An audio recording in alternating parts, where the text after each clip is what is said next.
ल एकछिन अब बस भाइ टिभी सिटेड प्लिज गाइस बसेर भन्दा प्रेम दाइ आउनुहोस् प्रेम दाइ अप्ठ्यारो बोल्दाखेरि अलि इनर्जी आउँछ ल ठिक छ हैन हजुरको उहाँलाई जे जसरी सही लाग्छ मैले त्यो बोल्दै गर्दाखेरि एउटा कुराहरू म यदि साथीहरूले राख्नुभयो केही छुटेका कुराहरू म राख्न चाहेँ तपाईँलाई एकचोटि समेट्न पनि सहिलो होस् पहिलो अब तपाईँको आफ्नै एउटा युवाहरूको ढुड्की हुनुहुन्छ होइन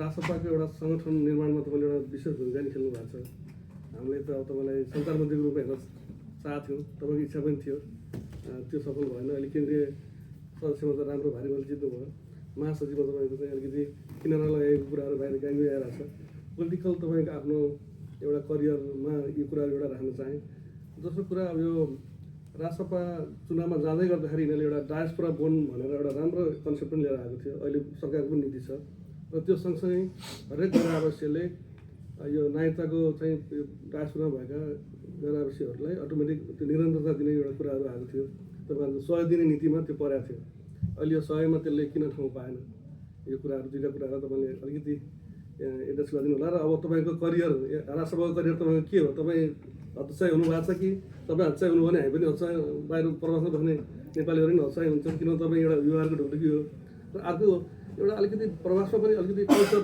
त्यो जान्नेलाई छान्ने भन्ने जुन तपाईँहरूको नारा छ नि प्रवासमा चाहिँ त्यो यो जति पनि पुरानो पार्टीहरूकै लयमा गएको हो कि अहिलेको प्रवासको सङ्गठनहरू त्यसलाई तपाईँले कसरी स्कुलिङ गर्न खोज्नु भएको छ नेपालमै सांसदहरूको गतिविधिहरू राम्रो देखिएको छैनन् त्यसलाई तपाईँले कसरी इन्हान्स गर्न खोज्नु भएको छ यो कुराहरूलाई अलिकति समेत राख्ने कुराहरू राख्नुहोस् थप्न चाहेँ सरी मैले डिस्टर्ब गरेँ अरू कोही हुनुहुन्छ फेरि छुट्नु भयो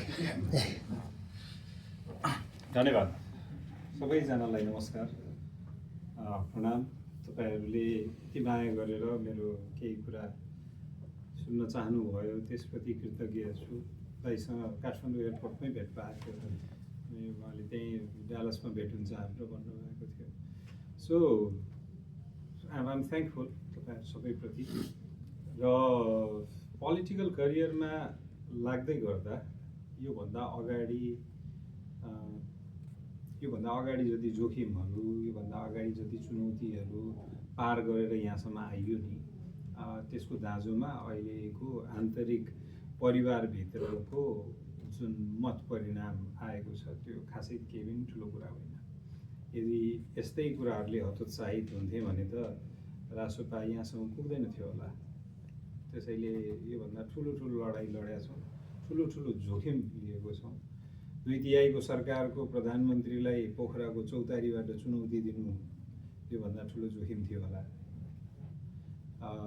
सदनभित्रै तात्कालीन गृहमन्त्रीलाई त्यो इधर उधर की बात नगर भनेर थर्काउनु योभन्दा ठुलो जोखिम थियो होला त्यसैले त्यो सबै जोखिम लिएर यहाँसम्म आइसकेपछि अब त्यसमा पनि बिहानको समयमा 6 जना साथीहरू 10 जनामा 6 जना एकतिर मिलिसक्नु भयो भन्दै गर्दा बाँकी 2 जना खासै त्यति मतमा कम्पिट गर्नुहुन्न होला भन्ने आकलन हुँदै पनि मैले कम्पिट किन गरेँ भने म डेमोक्रेसीको लागि लडिराखेको थिएँ यो अरू पार्टी जस्तो कतिवटा सङ्गठनहरू हुन्छन् राजनीतिक रूपमा जसले आफूलाई इन्स्टिट्युसनलाइज गर्ने प्रोसेस कहिले पनि थाल्दैन उसलाई त्यो जोखिम लाग्छ र नेपालमै हामीले हेर्दै गर्दा मधेसका कतिवटा दलहरू लगायत धेरैवटा दलहरू स्थापना भयो र एकचोटि पनि महाधिवेशन नगरेर त्यो दलहरू सकिने सङ्घारमा छ किनकि उनीहरू त्यो डेमोक्रेटिक प्र्याक्टिससँग डरायो त्यहाँभित्र हार्नसँग डरायो तर हार्नसँग डराउने क्रममा आफू सधैँ जितिरहेको नाटक गर्न खोजे र पछि पार्टी नै सकिने सङ्घारमा पुग्यो कुनै बेला 20-22वटा सिट भएको पार्टी अहिले यसपालि शून्यमा झरेको छ धेरैवटा पार्टी जसले आफूलाई इन्स्टिट्युसनलाइज गर्न खोजेन र त्यहाँभित्र यो कुरामा चाहिँ मेरो विमति छ र यो कुरामा म तपाईँसँग कम्पिट गर्छु भन्ने हिम्मत राखेन कसैले त्यसैले राजनीतिमा यो एउटा कुरा मलाई कहिले पनि रिग्रेट छैन यो कुराको र कहिले पनि रिग्रेट हुने छैन कि म एकजना उम्मेदवारको विरुद्धमा लागेँ र म हारेँ भन्ने कुरा र तपाईँहरूले सम्भवतः देख्नु नै भयो होला जित्ने भन्दा हार्नेको चर्चा धेरै भयो। त्यसैले मैले राजनीति पनि जितेँ त्यो कुरा। त्यसैले थ्याङ्क यू फर यो कन्सर्न, तर म हतोत्साहित कतै पनि भएको छैन। र जुन हारे पश्चात पनि मान्छेहरूले सरोकार राख्नुभयो, जुन म प्रतिको सद्भाव राख्नुभयो, चिन्ता राख्नुभयो, त्यसले त झन् कति धेरै माया गर्नुहुँदो रहेछ मलाई भनेर मलाई पार्टी सभापतिज्यूले परिणाम आएको 2 दिनपछि हामी बसेर कुरासुरा गऱ्यौँ। अनि मैले पार्टी सभापतिज्यूलाई यो कुरा भन्दा उहाँले एउटा कुरा मलाई भन्नुभएको थियो कि तिमीलाई यति धेरै मान्छेले माया गर्दो रहेछ मनिष, मलाई यति धेरै मान्छेले टेक्स्ट गर्यो कि के गरेको तिमीहरूले भनेर मलाई अचम्मै लाग्यो। यस्तो यस्तो मान्छेले मलाई फोन गर्यो, टेक्स्ट गर्यो र गाली गर्यो कतिले। सो त्यसैले गर्दाखेरि यो चाहिँ बचाइराख है सधैँ भनेर। सो मेरो लागि त्यो पोजिसन भन्दा पनि त्यो प्यारो कुरा हो कि मेरो लागि त्यो सरोकारहरू आशीर्वादहरू सधैँ रहिरहोस् भन्ने। यो एउटा कुरा भयो। दोस्रो कुरा नागरिकताको हकमा फर्स्ट 100 डेजको प्रायोरिटीमा परेन, त्यो कुराको जानकारी छ किनकि त्यो आजै गरिहाल्नुपर्ने काम के छ। यो डेभलपमेन्ट प्रोसेसमा एमी वेब भन्ने एउटा राइटरले सिग्नल्स आर टकिङ भन्नेमा भनेको छ, यो ट्याक्टिक्स, स्ट्राटेजी, भिजन र इन्भिजन। विगतमा आएका यो 2/3 हामी पहिलो भाग्यमानी होइनौँ नि। 2/3 त 15 सालमा पनि आएको छ, बहुमतहरू पटक पटक आएको छ, तर किन असफल भए त? किनकि रणनीतिक योजनामा असफल भए। कुन काम पहिले गर्ने, कुन काम पछि गर्ने भन्ने थाहा भएन। माओवादीले पाउँदै गर्दा पशुपति र राष्ट्रिय सेनापतितिर धेरै लागे, जबकि त्यो should not have been their priority. त्यो बेलामा अरू कुरा चाहिएको थियो। जुन हामीलाई लाइसेन्स कति बेला टाइममा दिन सकिन्छ भन्ने चुनौती थियो, तर ओली सरकारको 2/3 चाहिँ मोनोरेल र पानी जहाजको पछाडि लाग्यो। कुन चाहिँ नेपालीले पानी जहाज चाहिन्छ भनेर भोट दिएको थियो र? थिएन। लाइसेन्स टाइममा चाहिन्छ भनेर भोट दिएको थियो। त्यसैले हामी कुन कुरा प्रायोरिटी हो त्यतातिर काम गरिरहेछौँ। यो प्रायोरिटी हो, यो सेकेन्ड 100 डेजको प्रायोरिटी हो र आई प्रमिस यु सेकेन्ड 100 डेजमा यो डेलिभर हुन्छ, यसमा काम हुन्छ। अहिलेसम्म कर्मचारी तन्त्रबाट पोलिसी बनाउँदै गर्दा यो धेरैवटा कुरामा तपाईँहरूलाई म एउटा कुराको जानकारी दिउँ। म सांसदको रूपमा पनि मेरो दोस्रो टेनर हो। फर्स्ट टेनरमा मैले धेरै कुरा बुझ्न के पाएँ भने कानुन बनाउने प्रक्रियामा चाहिँ सांसदहरू संलग्न हुँदैन रहेछ नेपालमा। त्यसको जिम्मेवारी सांसदको टाउकोमा जान्छ, तर उपसचिवहरूले कानुन बनाउनुहुन्छ। सहसचिव जहिले पनि सचिव कहिले हुने भन्ने क्लोज ग्यापमा बस्नुहुन्छ। सचिवहरू मन्त्रीसँग टसलमा मन्त्रालय तेरो हो कि मेरो हो भन्ने टसलमा हुन्छ। अनि सांसदहरू सधैँ रेबन काट्नमा व्यस्त हुन्छ वा नेताको चाप्लुसी गर्नमा व्यस्त हुन्छ। त्यसैले गर्दा ऊ त्यहाँ गएर बहुमतको आधारमा सदनबाट कानुन पास भइसकेपछि टेबल ठोक्ने काम मात्र सांसदले गरिरहेको हुन्छ। हामीले we want to change and we have started changing on that. किनभने हामी आफै पढिरहेछौँ, हामी आफै पढ्छौँ। हामीले धेरैवटा वर्कसपहरू गरिरहेका हुन्छौँ। कुनै कानुन आयो भने हामी वर्कसप गर्छौँ, एकअर्कालाई बुझाउँछौँ यसको अर्थ के हो, यसको रिपरकसन कहिले कहाँ हुन्छ भनेर। कानुन भनेको सम्भावनाको परिकल्पना हो। कानुन भनेको सम्भावनाको परिकल्पना, 20 वर्षपछि यो हुनसक्छ भनेर त्यसको खाका तयार गर्ने हो। राजनीति भनेको सम्भावनाको तयारी हो। अब त्यसको एक्जिक्युसन र रिपरकसन के हुन्छ त्यो आधारमा तपाईँले राजनीति कसरी तयारी गर्नुहुन्छ भनेर त्यो दुईटाको कोअर्डिनेसन तादम्यता नभयो भने नै राजनीति र देश राजकाज कमजोर हुने हो। त्यही भइराखेको अहिलेसम्म। त्यसैले गर्दाखेरि वी आर टेकिङ टाइम। अब पहिला के हुन्थ्यो, उपसचिवले बनाइदिन्थ्यो, मन्त्री पुग्थ्यो, नम्बरको इगो हुन्थ्यो, टेबल ठोक्थ्यो, पास गर्थ्यो, पछि थाहा हुन्थ्यो कि ला मिस्टेक यो भएको छ भनेर। कहिलेकाहीँ विद्युतीय कारोबार ऐनको कुरा गर्दै गर्दा उद्योग मन्त्रीले विद्युत कारोबारको भाषण गरेको पनि सुनेका छौँ नि हामीले राष्ट्रिय सभामा। कति कमजोर तयारी हुन्थ्यो। नेपाली कङ्ग्रेसको रमेश रिजाल हुनुहुन्थ्यो जसले विद्युतीय कारोबार ऐन भनेको इ कमर्स पोलिसी बिलमा कुरा गर्नुपर्ने, उहाँले चाहिँ हाइड्रो इलेक्ट्रिसिटी बिलको कुरा गरेर भाषण गर्न जानुभयो। तयारी कमजोर हुन्थ्यो भन्ने कुराको सूचक त्यतिसम्म कमजोर हुन्थ्यो। We are taking time because we don't want to make any mistakes. नेपालमा पोलिसी रिफर्महरू एकदमै ढिलो भएको छ। 58 वर्ष भइसक्यो लगभग तपाईँको शिक्षाको ऐन परिमार्जन नभएको। 82 वर्ष भइसक्यो प्रहरी ऐन परिमार्जन नभएको त्यो त्यति ढिलो भइराखेको छ। अब 82 वर्षपछि हुँदै गरेकोलाई त आगामी 40 वर्ष कम्तीमा त सोच्नु पऱ्यो नि। त्यसैले अलि टाइम लिउँ, 2-4 हप्ता लागोस्, तर यसमा चाहिँ निश्चित गर्ने हामीलाई कतै पनि छुट छैन भनेर। तर वी आर वर्किङ, त्यो भन्दैमा काम नगरेर पन्छाउन खोजे होइन। त्यो काम अहिले नै हेर्नुहोस् न, तपाईँले कानुन मन्त्री सुविता गौतमको 100 दिनको कार्य विवरणबारे बुझ्नुभयो भने 16वटा बिल पास भयो। यो कुराहरू उहाँले लेख्नु भएको छ। नेपालको इतिहासमा, संसदीय इतिहासमा 2047 सालदेखि 2000 यता अहिलेसम्म 2047 सालदेखि अस्ति हामीले 2/3 पाएको बेलासम्म जम्मा 32वटा कानुन बनेको छ सदनमा। तर बिपी कोइरालाको 15 महिनाको कार्यकालमा 33वटा कानुन बनेको छ। त्यो बेला त्यति फास्ट दे वर्क, तर यति लामो समयमा 34 वर्षमा जम्मा 32-33वटा कानुन बनेको, त्यति स्लो। तर आएको अहिले हामी आउन बित्तिकै 16वटा बनाएको छौँ। हामी त्यो फास्ट प्रायोरिटीमा। र अहिले सभामुखज्यूलाई हामीले कहिलेकाहीँ बिदा माग्न जाँदा, यहीँ बिदा माग्न जाँदाखेरि मलाई दाइ म जाँदैछु, यसो 15 दिनमा आउँछु भन्दाखेरि छिटो आउनुहोस् ल, धेरै काम गर्नुपर्ने छ उहाँले। र जानुहोस् रमाइलो गर्नुहोस् भन्ने, छिटो आउनुहोस्, यो leave has been approve but come fast, धेरै काम गर्नु छ। यसपालि हाम्रो पार्टीको सांसदहरूलाई पार्टीभित्रको जिम्मेवारी धेरै कुराहरूमा चाहिँ हामीले डिस्करेज गर्यौँ। प्रदेश सभापतिहरू लगभग हामीले रिक्वेस्ट गर्यौँ, तपाईँहरू नउठिदिनुहोस्, जो उठ्नुभयो हार्नुभयो। अब त्यो किनभने तपाईँको रेस्पोन्सिबिलिटी सदनमा छ, कानुन धेरै बनाउनु छ, यो फरक फरक 10वटा जिम्मेवारी लिएर नडुल्नुहोस् भनेर त्यो भनेको। त्यहाँ पनि हामीले त्यसरी त्यो नम्बर्स धेरै नभयो भने त फेरि बिल पास गर्न सकिँदैन। त्यहाँ हामीले काम गरिरहेको छौँ। सो यो सबै कुरा हाम्रो प्रायोरिटी हो।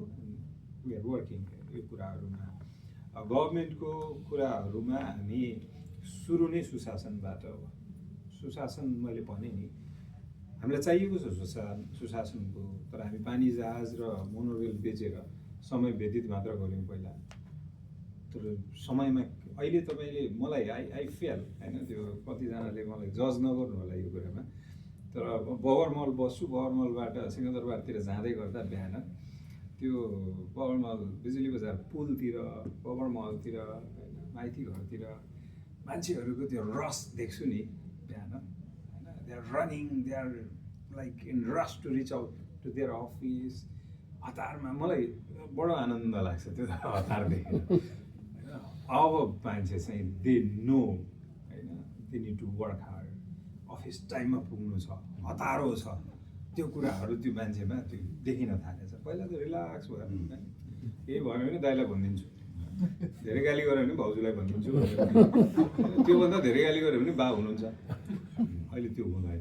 सचिवले प्राइम मिनिस्टरलाई टेक्स्ट पठाउँदाखेरि पनि you are not supposed to send मिडनाइटमा टेक्स्ट, त्यसको अफिसियल च्यानल छ, च्यानलबाट आउनुहोस् भनेर। पहिला त हामीले सुनेको हो नि, कतिजनाको त प्राइम मिनिस्टरको बेडरुमसम्म एक्सेस हुन्थ्यो भनेर, अहिले त्यो छैन। सो त्यो सबै कुराहरू बटम टु टप र टप टु बटम पोलिटिक्स हुन्छ। हेर्नुहोस्, हामी कहाँ बटम टु टप भएन, it didn't work. Top to bottom गर्न सकिन्छ कि भनेर त्यो प्रयास गरिराखेको, र त्यसको 2-4वटा एक्सपेरिमेन्टहरू गर्दाखेरि इट्स वर्किङ होइन। प्राइम मिनिस्टरले बिहान शनिबार डिडिसीको चिज खाइदिँदाखेरि त्यो आउट अफ स्टक हुन्छ। एक किसिमको ट्राउजर लगाइदिँदाखेरि त्यो गार्मेन्ट इन्डस्ट्री त्यो ट्राउजर बनाउनुमै व्यस्त छ। अब गोल्ड स्टारको सुज लगाइदिँदाखेरि त्यो अस्ति विदुषी राणाजीलाई मलाई पनि दिनु न त्यो सुज भनेको, त्यो त आउट अफ स्टक भयो, अब फेरि अर्कोबाट आउँछ। यो इन्फ्लुएन्स हुन्छ कि हुँदैन भनेर हेर्नुहोस् न भन्दा अहिले एउटा कुरा, इन्डियन टिकटकहरू यता धेरैतिर देखिन्छ, they are amazed with our cleaningness र ट्राफिक म्यानेजमेन्ट। जो आउँछन् उनीहरू भिडियो बनाएर एप्रिसिएट गर्छ। तपाईँहरूले पनि देख्नु भएको होला कि नेपाल त कति सफा रहेछ, कति ट्राफिक चाहिँ यिनीहरू वेल म्यानेज रहेछ भनेर। दिज आर ह्यापनिङ होइन, यो कुराहरू भइरहेछ। अब सरकारी कार्यालयमा जाँदै गर्दाखेरि त्यो सद्गुरुले भन्नुहुन्छ कि मन्दिर जाँदै गर्दाखेरि मन्दिरबाट फर्किएको अनुहार कहिले पनि सन्तुष्ट देखिँदैन होइन, तर पिज्जा सेन्टरबाट पिज्जा खाएर फर्केको अनुहार चाहिँ सन्तुष्ट देखिन्छ। किनकि they know what I was expecting and what I have got त्यो कुरा। तर अनसर्टिनिटीले जहिले पनि अनुहार चाहिँ अलि सशङ्कित अलि असन्तुष्ट बनाइरहेको हुन्छ। हाम्रो सरकारी अड्डाहरू त त्यस्तै थिए नि पहिला, सशङ्कित भएर हामी जानु पर्थ्यो, काम हुन्छ कि अझै थुपारिदिन्छ यसले एउटा डकुमेन्ट लिएर गयो कि फेरि 5वटा अर्को लिएर आइज भनेर भनिदिन्छ। अहिले त्यो सशङ्कित भएर पनि जानु पर्दैन। अरू तपाईँलाई कसैले डिल गरिरहेको, अब आज सुदन गुरुङ विराटनगर जानुभयो, कसले पुलिसले पैसा माग्यो भने भिडियो पठाउनुहोस् भनेको छ। भनेपछि त अब पुलिसलाई काम गराउँदाखेरि यसरी गर्छ कि भिडियो पठाउँ भन्न सकिने भयो। अनि सबैको मोबाइल नम्बर पब्लिक छ। पहिला हामीलाई दाई भाउजू बाहरूको नम्बरै थाहा हुँदैन थियो, अहिले त सबैको पब्लिक छ मोबाइल नम्बरहरू। त्यो कुराहरू पनि इम्प्रुभ भएको छ किनकि वी आर पिपल्स पर्सन। त्यो अर्को कुरा अब हाम्रो प्रायोरिटी के हो भन्ने कुरामा चाहिँ देशप्रतिको कन्फिडेन्स बढाउन चाहिँ मलाई एकदमै च्यालेन्जिङ लागिरहेको छ हामीलाई। So we need to work त्यो कुरामा देशप्रतिको। म अघि राजन भाइसँग पनि बिहान कुरा गर्दै थिएँ कि म मियामी के भन्छ एयरपोर्टमा I had to wait almost more than an hour to collect my bag. तर द्याट्स भेरी अभियस, यहाँ इजिली लिँदो रहेछ मान्छेले, कोही पनि रिसाइरहेको थिएन, कम्प्लेन गरिरहेको थिएन। तर टिआइएमा होस् त तपाईँ हामीले कतिजना कराउन थाल्छौँ। हिजो म आउँदै गर्दा यहाँ ल्यान्ड गरेँ, 40 मिनटसम्म क्राफ्टभित्रै बसिरहेको छु किनकि गेट पाएन भनेर रोकेको छ। हाम्रोमा भन्नुहोस् त सतीले सरापेको देश भनेर कतिजनाले कराएको छैन, किनकि देशप्रतिको कन्फिडेन्स नै लो छ र जे पनि भयो भने त्यो देशको गल्ती हो भन्ने। तर त्यो त यहाँ यो त ठुलो देशमा त हुँदो रहेछ त। मैले नै 2 दिनमा 2चोटि फेस गरिसकेँ। तर कोही पनि अमेरिकनले कम्प्लेन गरेको, हल्ला गरेको, के हो यो भनेको, सबैजना प्लेनमा बसेका छन्, मोबाइल चलाएको छ, दे आर फाइन। किन थाहा छ कि उनीहरूको कन्ट्रोलको कुरा होइन। एयरपोर्ट बिजी छ, 40 मिनट लाग्यो, त्यहाँ गेट नपाएर ल्यान्ड गरेर पनि बसिरहेको छु। तर हाम्रो देशमा त्यति प्यासेन्स हुन्थ्यो होला सिटिजनको? कतिले फेसबुक स्टेटस लेख्थ्यो होला, कतिले सराप्थ्यो होला, कतिले सतीले सरापेको देश भन्थ्यो होला। त्यसपछि देशप्रतिको कन्फिडेन्स कति लो भएको छ कि जे कुरामा पनि हामी देशैलाई सराप्न पुग्छौँ। त्यसैले वी निड टु बिल्ड त्यो पनि कि यसलाई सल्भ चाहिँ कसरी गर्ने। समस्या हिजो राति दाइसँग हामी भेट्दै गर्दा पनि कुरा गरिरहेको थियौँ कि समस्याको जति धेरै चर्चा भइराखेको छ त्यति चर्चा समाधानको चाहिँ किन भएन। रुख रोप्नु हुँदैन, एयरपोर्ट बनाउनु हुँदैन भनेर भन्यो। निजगढ एयरपोर्ट 35-40 वर्षदेखि चर्चामा छ। रुख काट्नुहुन्न भनेर एयरपोर्ट बन्न दिएन। तर 40 वर्षमा त रुख रोप्न सकिन्थ्यो होला नि। रुख रोप्न चाहिँ किन सिकाएन? काट्नु हुँदैन भनेर एयरपोर्ट बन्न दिएन। त्यसको पीडा हामीलाई थाहा छ, हामी बारादेखि जनकपुरदेखि सबै मान्छेलाई। सो यो कुरा त्यो रुख नकाट भनेर क्याम्पेन गर्नुभन्दा रुख रोप भनेर सिकाएको भए 40 वर्षमा त त्यो काटिने भन्दा 3-4 गुणा ठुलो जङ्गल बनाइसके हुन्थ्यो हामी। सो अब त्यो अप्रोचमा जाने हो कि। त्यसैले गर्दाखेरि we need to change certain अप्रोचहरू र अर्को देशप्रतिको कन्फिडेन्स बिल्ड गर्नु छ। जे हुँदाखेरि पनि हामी देशलाई सराप्न थाल्छौँ त्यो होइन है। यो कतिवटा कुरा त। अनि अर्को अन्तिममा म टुङ्ग्याउन खोजेँ, हामी कन्ट्रीको रूपमा आइडेन्टिटी पाएको 21औं देश हौँ विश्वभरिमै, 203-4वटा देशमध्ये। तर राज्य प्रणाली बनाएको चाहिँ हामीले धेरै पछि हो, जम्मा 70 वर्ष भयो। एडहकनिजम भन्छ नि, तदर्थवादले चलिराखेको त्यो देश धेरै पुरानो हो तर राज्य व्यवस्था धेरै नयाँ हो। पार्लियामेन्टेरियन सिस्टम नै हेर्ने हो भने विश्वको उदाहरण होइन, 1096 वर्ष पुरानो हो विश्वमा पार्लियामेन्टको प्र्याक्टिस हुन थालेको। अल्थिङ भन्थ्यो पहिला, सुरु भयो ग्रिसतिरबाट एभ्रिथिङ कुरा गर्ने अल्थिङ। त्यसपछि वेस्टमिन्स्टर नै 700 भइसक्यो वर्ष। र हाम्रो कति हो थाहा छ पार्लियामेन्टेरियन हिस्ट्री? जम्मा 66 वर्ष। कहाँ 1096 वर्ष, कहाँ 700 वर्ष, कहाँ 66 वर्ष। तर हामी यही सर्टेन टाइममा कुदेर 700 वर्ष जति कुद्नु छ भ्याउनु छ सबै। So lots of things to do. अनि अब लास्टको कुरा हो उहाँको दाइको जोडौँ कि आएका नयाँहरू के छ कस्तो छ, च्यालेन्जिङ छ। एमपिजको बिहेभियर हेर्दै गर्दा पनि कतै एमपिज होइन कि भनेर अस्ति राजेन्द्र बानियाको सोमा मलाई सोध्नु भएको थियो। मलाई जानै मन लाग्दैन पार्लियामेन्ट पनि, किनकि त्यो करेक्ट गर्नु छ, त्यहाँ गलत भइराखेको छ, त्यो ग्राभिटीको प्र्याक्टिस भइरहेको छैन। पार्लियामेन्टेरियन भनेको हाउस अफ रिप्रेजेन्टेटिभको मेम्बर भनेको जुन ग्राभिटी हुनुपर्ने त्यो भइरहेको छैन। त्यसैले गर्दा we need to work on that. हामी 21 जना थियौँ, 21 जनाबाट हामी रिपिट हुनेमा 13 जना छौँ। अनि 2 जना पार्लियामेन्टेरियन प्र्याक्टिस भएका प्रहर अन्सारी र अमरेश सिंह हुनुहुन्छ। 15 जना छौँ जो पहिला पार्लियामेन्टमा थियौँ। अरू 167 जना नयाँ छौँ, जसमा त्यो 10 जना करेन्ट प्राइम मिनिस्टर लगायत 10 जनाको पोलिटिकल प्र्याक्टिसेसहरू थियो पहिला। औसतमा 157 जनाको 1 वर्षभन्दा कमको पोलिटिकल जर्नी भएको छ। कतिजना त जितिसकेपछि अनि बल्ल पोलिटिसियन हुनुभयो, पोलिटिसियन भएर जित्नु भएन।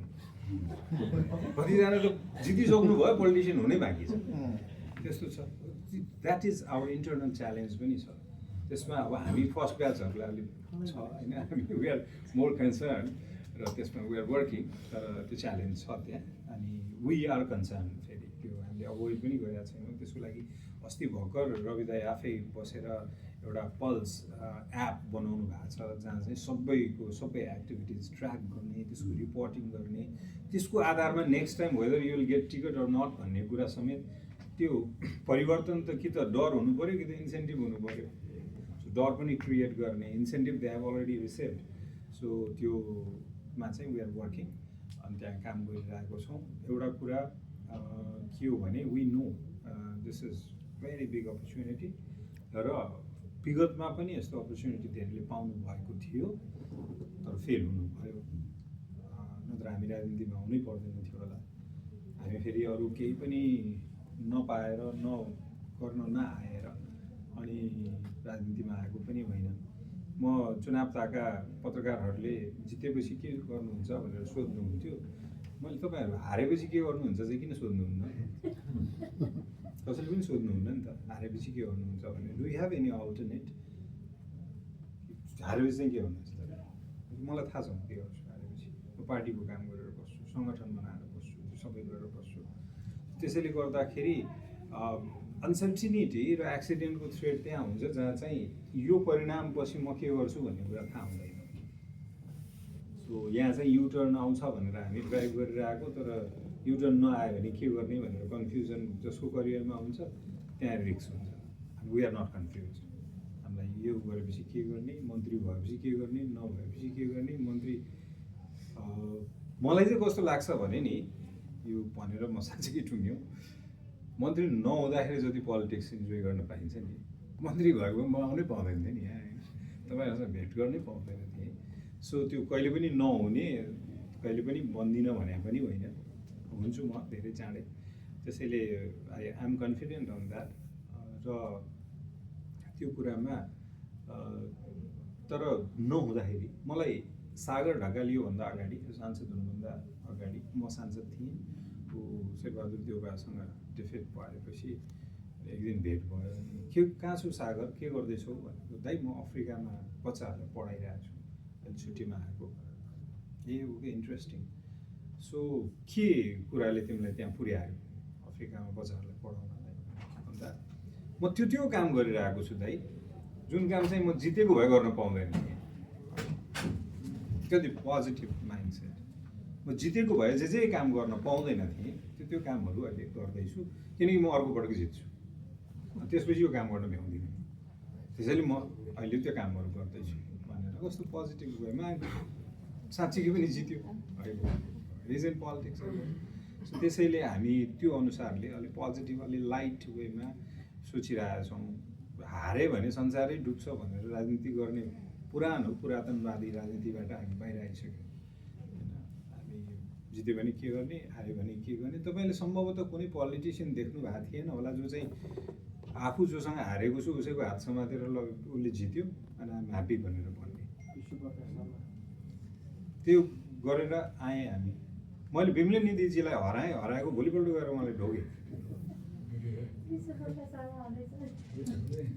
त्यसैले गर्दाखेरि वी आर डुइङ त्यो पोलिटिकल प्र्याक्टिस गरेर हामी बाहिर आउँदैछौँ। एन्ड सबैजनालाई हामीलाई यो कुरा थाहा छ कि तपाईँहरू सबैजनाको सपना नागरिकता त्यो सबै कुराहरू यो एडिसनल एलिमेन्ट्सहरू मात्र हो। तपाईँ सबैजनाको अल्टिमेट सपना एउटा समृद्ध आफ्नो मातृभूमिमा फर्केर सम्मानजनक जिन्दगी जिउन पाइयोस् भन्ने हो। त्यसको लागि हामी काम गर्दैछौँ। यो एडिसनल एलिमेन्ट्सहरूमा त्यो भनेको सपोर्टिङ हो। कहिले एउटा दस्तावेज कस्तो बन्छ, कहिले एउटा डकुमेन्ट र आइडेन्टिटी कस्तो पाइन्छ भनेर। So we are working and we are seriously working. Thank you everyone.